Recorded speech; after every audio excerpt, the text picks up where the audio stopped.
Alright class, welcome to another one. This is of Mice and Men. We're on to our last class for chapter 5 and then we just have one chapter left. Alright, so we're almost done. As usual, I'm going to start with a summary of chapter 5. We're going to focus on themes today and we're going to add a video clip because I think this chapter is the climax crux, most important part of the story, because one of the main events happening in the story that really answers all the questions, brings everything through. Now,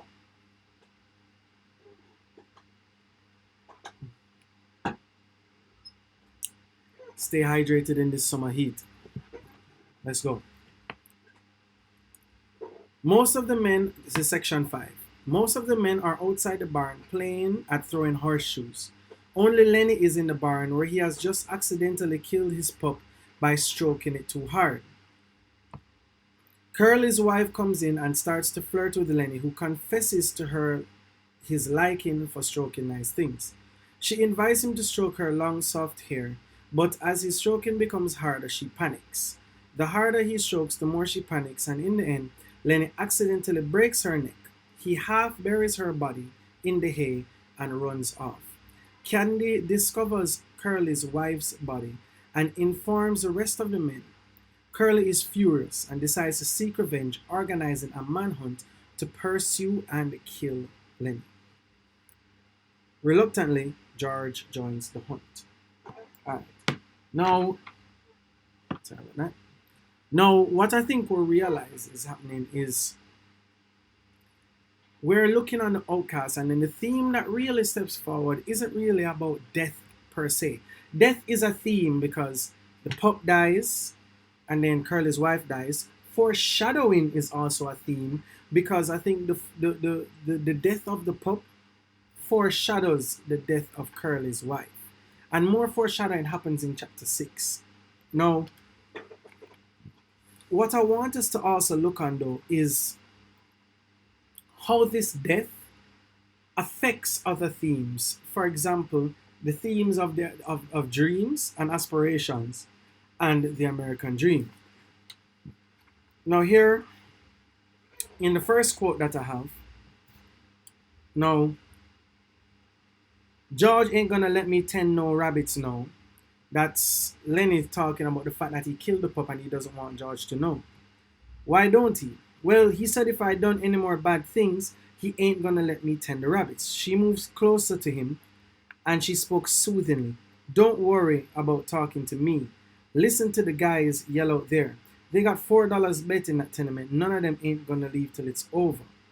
If George sees me talking to you, he'll give me hell. Now, this is a theme of loneliness that I think also comes out because Curly's wife is still looking for a certain amount of attention.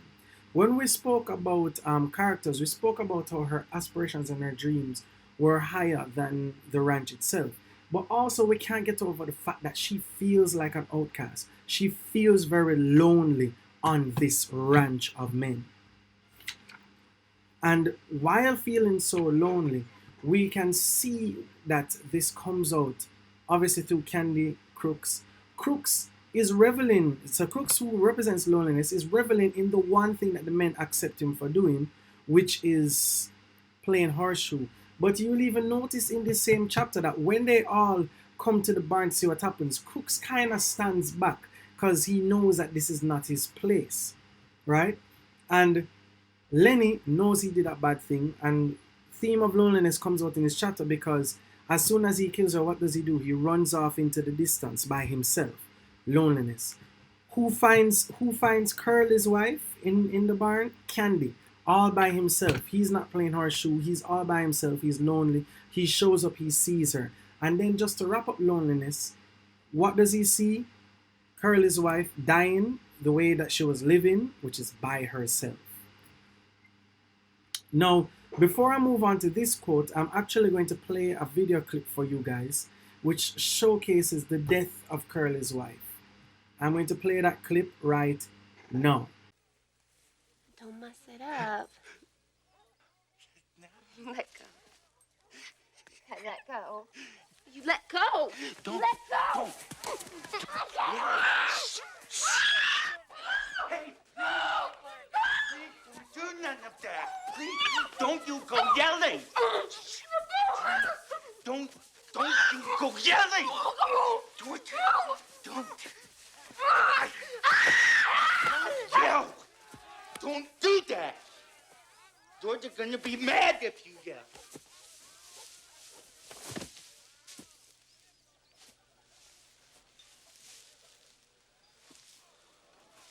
Don't want to hurt you, but you're gonna get me in trouble.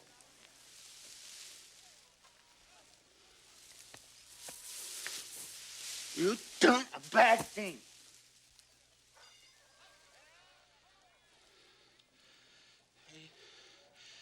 I done a bad thing. I done a really bad thing.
Now that you've seen the video clip, let's talk about it. Now, first things first. I want us to really, if you can, you go back and look at it again after what I say. But analyze the progression of things, right? George is unaware of his strength, but he's very aware of some consequences. But obviously, he doesn't realize how his actions can lead to other consequences. But he's aware of how people can cause consequences. So, with the animal, he knew that if George found the animal, he would punish him. The same way that he knew that if she screamed or if they heard her screaming, nobody would believe anything that he said. So he's really trying to get her to stop screaming, but not realizing that his hand is so big that he's pretty much putting on the jaws of death on this woman. And this screaming continues, and he gets very afraid and nervous. A lot of this that he does is out of fear because that he has the mental disabilities that doesn't make him realize what he's doing is wrong. With that said, now we do notice her lack of attention has allowed this person she doesn't know, has allowed her to make this person she doesn't know come close to even physically touch her. And it's after that he's touching her, she realizes, man, she shouldn't have done this. You know, and if you look at the expression from George, he regrets instantly what he did. He can't believe what he did. And he does the only thing he knows to do, which is run away because he's so helpless.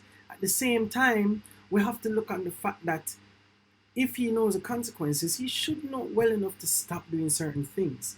And he becomes a problem that is out of control now. In this quote, we notice Curly's wife getting closer to him. Well, I ain't told nobody this before. Maybe I oughtn't to. I don't like Curly.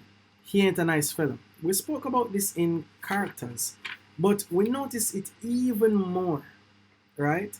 We notice it even more that she's fully lonely, that she makes Lenny come so much closer to her. Another quote we have here, which is leading me to dreams and aspirations, which is now the death of a dream. Lenny's big fingers fell to stroking her hair. Don't muss it up, she said, because she's really concerned about her image. Lenny said, oh, that's nice. He stroked her hard. Oh, that's nice. Look out now, you'll muss it up. And then she cried angrily, you stop it now, you'll mess it all up. She jerked her head sideways, and Lenny's fingers closed on her hair and hung on. Let go, she cried. You let go. Lenny was in a panic. Panic is the word I was looking for. His face was contorted. She screamed then, and Lenny's other hand closed over her mouth and nose. Please don't, he begged. Oh, please don't do that. George will be mad. She struggled violently under his hands, her feet battered on the hay, and she writhed to be free. And from under Lenny's hand came a muffled screaming. Lenny began to cry with fright. Oh, please don't do none of that, he begged. George gonna say I done a bad thing. And this is where we know. He knows he's doing a bad thing. But he can't differentiate between one bad thing or the other. You understand? So he's asking her to stop. But then we realize this is the end of the dream. This is the end of him tending any rabbits. This is the end of the house that they want to buy. It's the end of a dream. And we notice that even more when Candy finds her. But let's look on the theme of death a little bit more and look on how the colors like red really stands out. Curly's wife lay with half covering of yellow hay, and the meanness and the plannings and the discontent and the ache for attention were all gone from her face. She was very pretty and simple, and her face was sweet and young. Now her rouged cheeks and her reddened lips made her seem alive and sleeping very lightly. The curls, tiny little sausages, were spread on the hay behind her head, and her lips were parted. So, as happens sometimes, a moment settled and hovered, remained for much of that moment, and sound stopped, and movement stopped for much, much more than that moment. So, she was lonely while she was alive. She's lonely now that she's dead. Rouge is a color that describes red. So rouge is like something that you even put on your cheeks as a makeup, and it gives white women a reddened look on their cheek. And then it says reddened lips, right? And as we know, there's no bleeding here in this scene, but we know blood represents death. And tiny little sausages, meat that is red as well. I mean, the writer, John Steinbeck, is really trying to drive home the color of death right now, right? To imprint that image on our brain. And then now to the last quote that really wraps up the death of the American dream. But Candy said excitedly, no, not that one, sorry. Now Candy spoke his greatest fear. You and me can get that little place, can't we, George? You and me can go there and live nice, can't we, George? Can't we?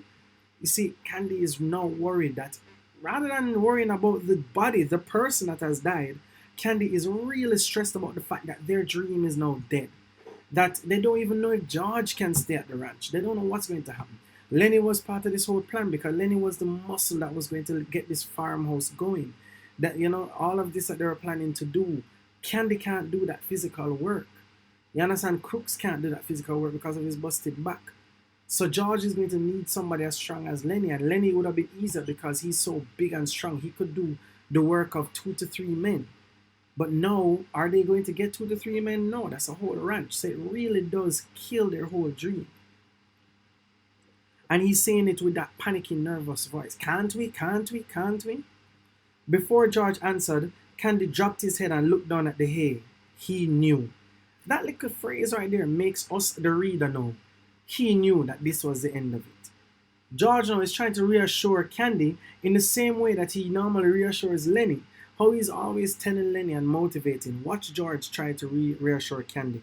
George said softly, I think I knowed from the very first. I think I knowed we'd never do her. He used to like to hear about it so much. I got to thinking maybe we would.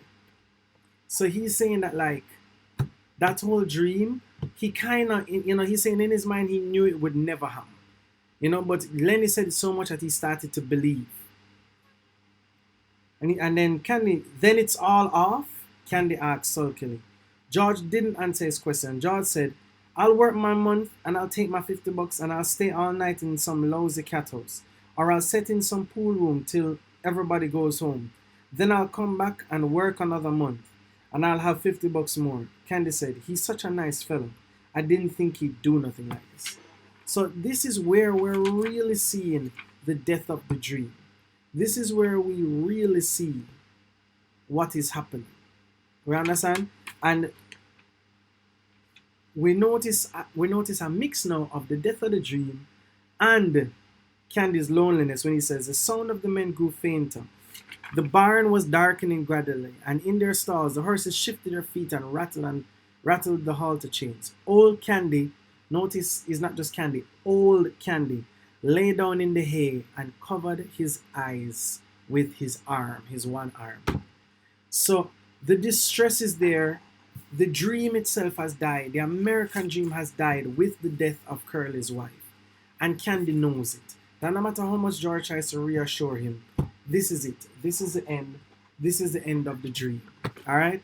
So guys, as you notice, the book may have started off slow, but it really picked up and it really drives home some of these themes. And it's a real deep book that makes you think about how the Great Depression affected workers back in those days and how people's dreams were almost impossible. Anyways, look out for the quiz coming up soon.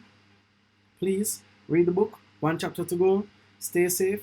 Big up yourself.